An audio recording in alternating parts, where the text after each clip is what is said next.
जेजुरी गडावर चंपाषष्ठी उत्सवाला सुरुवात झाली आहे। खंडोबाचा षड्रस्त्र मार्गशीर्ष महिन्यातील शुल्क प्रतिपदेला सुरू होतो। खंडोबा देवानं मणी आणि मल्ल या दोन राक्षसांचा वध केल्याबद्दल चंपाषष्ठीला हा उत्सव राज्यभरात साजरा केला जातो। यंदा या उत्सवाच्या पहिल्या दिवशी करवीर पीठाचे शंकराचार्य नृसिंह भारती यांच्या हस्ते खंडोबा आणि म्हाळसा देवीच्या उत्सव मूर्तीची घटस्थापना करण्यात आली। तसंच जेजुरी गडावर 6 रात्र विविध कार्यक्रमांचं आयोजन करण्यात आले।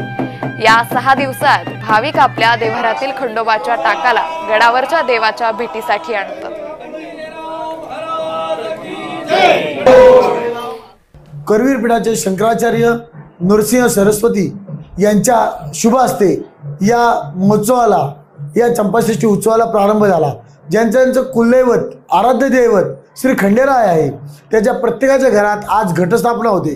ज्या प्रकारे नवरात्रामध्ये घटस्थापना होते त्या प्रकारे आज जेजुरी गडावर घटस्थापना झाली आणि हा उत्सव 6 दिवस चालतो। 6व्या दिवशी मार्गशीर्ष महिन्याच्या षष्ठीला या उत्सवाची सांगता तळी भंडार करून देवाचा प्रसाद घेऊन आणि देवाचं स्मरण करून होतो।